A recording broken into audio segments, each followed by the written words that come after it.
მოსამართლე ჯვებენ აჭყებია სულ რამდენიმე წამის წინ გახსნა ანტონ ჩეჩინის საქმესთან დაკავშირებით სასამართლო სხდომა დღევანდელ სასამართლო პროცესზე გამოიკითხებიან ბრალდების მხარის მოწმეები, შინაგან საქმეთა სამინისტროს თანამშრომლები, კრიმინალური პოლიციის და ექსპერტ კრიმინალისტები, რომლებიც საგამოძიებო მოქმედებებში იღებდნენ მონაწილეობას დაცვის მხარის განმარტებით ანტონ ჩეჩინს ნარკოტიკული ნივთიერება სწორედ შინაგან საქმეთა სამინისტროს თანამშრომლებმა ჩაუდეს. ადვოკატი განმარტავს, რომ საქმეში არ არსებობს ნეიტრალური მოწმე ამ ჩხრეკას და საგამოძიებო მოქმედებას დაცვის მხარის განმარტებით ესწრებოდა მხოლოდ თარჯიმანი, რომელიც მისი განმარტებით არ შეიძლება რომ ჩაითვალოს ნეიტრალურ მოწმედ. ადვოკატი განმარტავს, რომ ანტონ ჩეჩინის დაკავების მომენტში მკაფიოდ დაირღვა მისი უფლებები.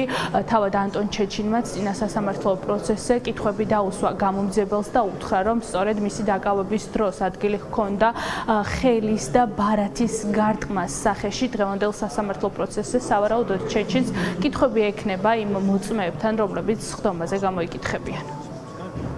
უცნობია უშუალოდ რომელი მოწმე დაიკითხება დღევანდელ სასამართლო პროცესზე. საწყარი აპირებს, რომ ახალი მტკიცებულების სახით საქმის არსებითი განხილვის ეტაპზე წარადგინოს განცხადება, რომლითაც მიმართეთ სპეციალურ საგამოძიებო სამსახურს.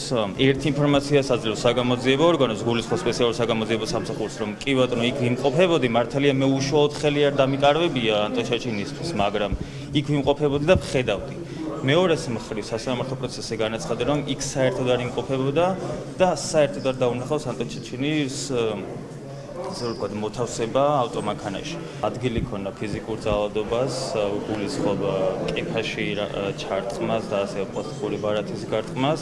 მოხდა მისი პირისგრუს შემოწმება, გამომდინარე იქიდან, რომ შემდგომში მომხდარიყო მისი ნერწვის ნიმუშის ხელოვნურად გადატანა შესაბამის შესაბუთ პაკეტზე, გულისხმობს, სადაც მოთავსებული იყო მოთეთრო ფერის ნივთიერება. ანტონ ჩეჩინის ადვოკატის განმარტებით ნიმუშები, ძალოვანი უწყების თანამშრომლობა, ბიოლოგიური ნიმუშები ძალის გამოყენებით აიღეს. საინტერესოა, რა სიტყვიან დღეს შინაგან საქმეთა სამინისტროს მიერ წარმოდგენილი მოწმეები ანტონ ჩეჩინის საქმესთან დაკავშირებით.